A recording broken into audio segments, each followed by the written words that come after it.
In all the years I coached, it is very, very difficult to pitch a shutout. It's tough to pitch a shutout because one bad bounce, and your offense could give up a touchdown. You might not even be on the field defensively. You give a touchdown.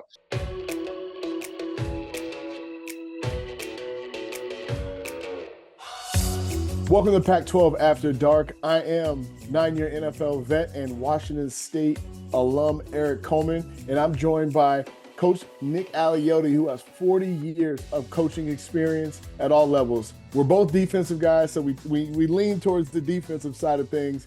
But today we're going to talk about the Pac-12 and what happened today in all the action. And Coach, if you don't mind, I'll start off talking about Washington State as they face Texas Tech. And before this game during the week, Coach Mike Leach was honored in the Washington State Football Hall of Fame. And just an amazing honor. Coach Leach did so much for Washington State University. Do you have any experiences with Coach Leach? I actually didn't enjoy being around a guy more than Mike Leach. Mike Leach and I, at the coaches, when they had the Pac-12 media days, I can remember Coach Leach. I have fond memories of Coach Leach. He could tell a story now. He can go on and on and on and on. And with all due respect, the more he drank, the more he stuttered, and the longer his stories went. But I love being around Coach Leach. I remember at one Pac-12 media days, we were at the bar there, and he kept paying the bartender to stay open for just him and I. And we shut her down way long after it was closing time. But excellent football coach, creative mind, and just a guy that could really tell a story. Absolutely. And, I had a lot of great times with Coach Leach as well. And, he's the innovator, the architect of the air raid offense. Obviously coaching at Texas Tech and Washington State. What a great week to honor him and to commemorate him. The Washington State Cougars definitely showed up at home where they defeated Texas Tech in a big way. Quarterback John Mateer was excellent. He did it a little differently than week one. Week one, he did a great job in the air. Week two, he did it on the ground with 197 yards rushing against Texas Tech. And just overall, watching that game from the start of the game, Washington State comes out aggressive. They did a pooch kick to start the game, ended up recovering that onside kick. And a couple of plays later, John Mateer threw an interception, but Washington State's defense held Texas Tech to a 3-and-out, got the ball back. And really in the first half of the game, it was Washington State's defense that held them in the game, forcing turnovers. We have Tariq Alugba, they call him Buddha, forced a fumble, ran it down to about the 2-yard line, leading to a 2-yard rushing touchdown for Washington State. Later in the second quarter, Ethan O'Connor, the redshirt freshman cornerback, had a great interception. That led to a 21-yard touchdown reception by Kyle Williams. And from there, Washington State just continued to put their foot on the gas, had a great performance. But it was really the defense was the catalyst for the game. They did have contributions all over, from wide receiver to rushing the football. Wayshawn Parker, the freshman from Sacramento, had another rushing touchdown. So it was a great performance at home by Washington State. Impressive win. I think Jake Dickert had them well prepared. And the future is looking bright for Washington State. You start the season 2-0, playing against the Texas Tech at home. The future is looking good. They have a big week coming up this week, playing against University of Washington, which we'll talk about later. But Oregon State also had a lot of success, Coach. What did you think about the Beavers and their matchup against San Diego State? Well, I'll tell you what, the first thing that I want to talk about is, Erik, you and I being defensive guys, and you've played in, and I've played in and coached in a lot of games. In 40 years, that's a lot of football games if you try to think about it. Because those NFL seasons, as you know, are a little bit longer. I don't know the exact number of games I coached. But that being said, in all the years I coached, it is very, very difficult to pitch a shutout. It's tough to pitch a shutout because one bad bounce, and your offense could give up a touchdown. You might not even be on the field defensively, you give a touchdown. So Oregon State going down to San Diego State, and pitching a shutout. And they really shut San Diego State down. Now, that being said, I don't think San Diego State has quite the weapons as we move forward. I'm going to be quite honest. The quarterback, I think, really struggled, and that was attributed to Oregon State's defense also. But 21-zip, solid win in Trent Berry's second game. The offense, the recipe was kind of the same, Erik. The recipe was we're going to run the ball, and they did with Hankerson and Griffin, and we're going to throw safe passes, what they did with Giovanni McCoy. And then they just really pretty much dominated. They got some good turnovers in the red zone. But the bottom line is they controlled the ball for over 41 minutes. That means San Diego State only had the ball for about 19 minutes. So it was a ball control offense. It was a shutout, not let them do anything on defense. And that would be the way Trent Bray would love to win, being a defensive guy, that we control the ball, we run it, we don't turn it over, and we stop the run. Great victory for Oregon State. And both Oregon State and Washington State play their rivals in week 3 next week. So, yeah, as we move forward, we'll talk about that. Very excited to watch those next weekend. Yeah, it's always great to, handle your business with that big distraction in the background. These are young kids. They have a lot of pride in Oregon State, for the Oregon State and Washington State players, knowing that next week we got the big rivalry coming through, the big brother of the state, if you will, coming through. It's a big distraction and I guess a big victory to end up with the win and coming out with a great performance on both sides of the ball. I love it. I love it, Coach. Well, make sure everyone you stay tuned in with us. When we come back, we're going to talk about the Civil War and the Apple Cup, the two big rivalries in the Northwest. So make sure you stay tuned to Pac-12 After Dark.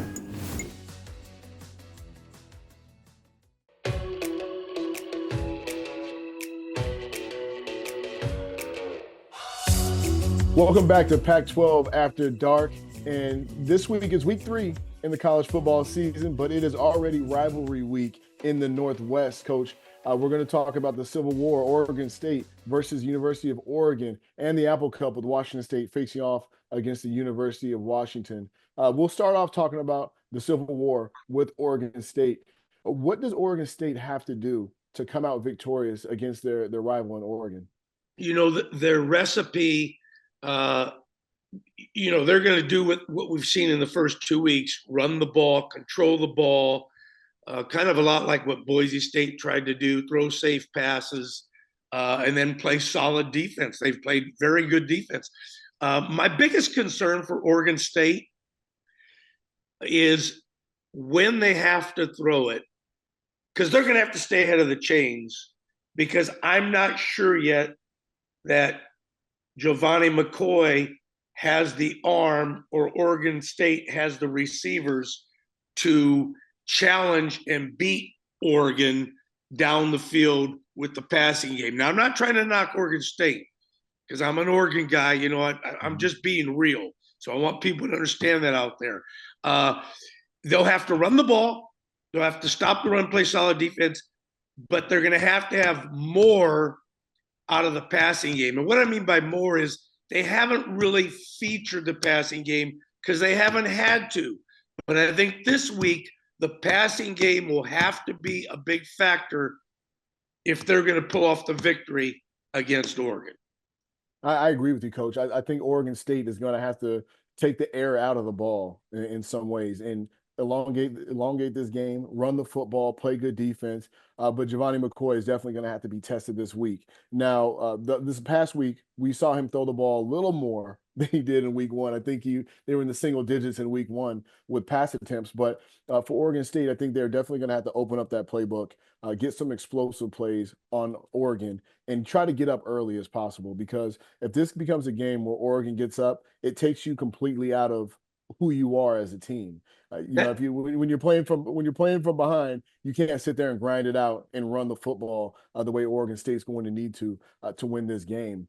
Now over in the Palouse, actually they're playing in Seattle at the Seahawks field, Washington State versus University of Washington. Now, University of Washington, obviously, they've one of the top teams in the country. They have a strong offensive line. The quarterback, Will Rogers, has had a phenomenal season thus far, and Jed Fish really has his team playing good football. What do the Cougars have to do to come into Seattle and to leave with the win? I like the Cougars. I I feel like the Cougars are the favorite from what I've seen after 2 weeks. I think the Cougars, Mateer has to play like he's played in the first 2 weeks. Those receivers, Kyle Williams, Chris Hudson, et al., and young Sean Parker, they need to do their thing. I think that the Cougars offensively will have to score points. And I think they can. I think they will. I think, that's pretty not a very intelligent statement, have to score points. Yeah, you have to score points to win the game, okay? But what I mean by that, I think they have to score in the 30s plus to win the football game. Washington will score some points too. The Cougar defense, in my opinion, hasn't been tested yet. Okay, I think their first two opponents did not challenge them from what I've seen. So the challenge is, will the defense rise up and be able to stop the Huskies? Absolutely, and that's my biggest concern from Washington State is the run defense. Washington State. When you've been watching their first two games, there have been some creases in that run defense. I think when you look on the back end, what they've done, Steve Hall has done a great job in coverage. The safeties have done a great job of keeping things in front of them. And the young Ethan O'Connor, when they come in the nickel package, he's a rising star for Washington State who's done a great job in coverage. So passing the ball, I think Washington State lines up well with the passing attack of University of Washington. But running the football, I think that's where it's going to be the difference. Can Washington State get that run stopped? And offensively, I agree with you. I think Mateer has to do more of what he's done in the first 2 weeks. Week one, you saw more of it in the air, and he was very efficient passing the ball, explosive plays everywhere. Week two, Texas Tech kind of dropped back and played a lot more coverage. So what that did was opened up the opportunities for Mateer to tuck the ball and run. And so now you're looking at this game like, if you're University of Washington, how are you going to attack this Washington State offense? Because they can beat you both ways, and they've proven that they can do so. The one thing that I would say from this last week that Washington State has to improve on, where they had too many drops. There were a lot of opportunities to make big plays last week against Texas Tech for Washington State, where they dropped the ball. They were trying to run before they caught the ball. Self-inflicted wounds are going to be what beats Washington State if they allow them to happen. So going into that environment, they have to stay calm, and I think Washington State can come out victorious as well. Now, Yeah. Coach, I have another question for you. Yeah. Now that there's no Washington and Oregon are no longer in the Pac-12, does that change how this rivalry is seen? I know they're playing in week 3 as opposed to playing in November. How do you see this rivalry changing with the change of the conferences?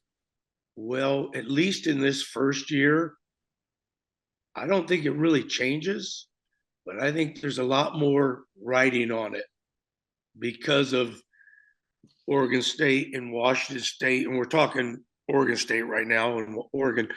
But I think there's a lot more writing on it in the sense that, hey, you dropped us out of the league or however all that went down. You guys are in a conference. We're not. I think there's a lot of angst, energy, uh, bad feelings. I think it changed in the sense that I think there's a lot more on this because if Oregon State beats Oregon, that will send a clear picture to these people that didn't pick up Oregon State or Washington State to get in the league. I agree with you 100%, Coach. And, playing at Washington State, you always looked at the University of Washington as they were kind of like not the big brothers because we always competed at the same level, but they got more credit. And I feel like it's the same way with Oregon and Oregon State. And you saw that from the conference shift and them leaving the conference. I think that there's going to be a lot more hatred in these two rivalries. I know if I'm in Washington State, I'm ready to punch Washington in the face. I'm ready to take it to them, be out physical them. And Oregon State, I know Trent Bray is just clamming to get this defense after that Oregon offensive line. So, I think the rivalry does crank up a little bit, especially in this first year, and then we'll kind of see where the chips fall.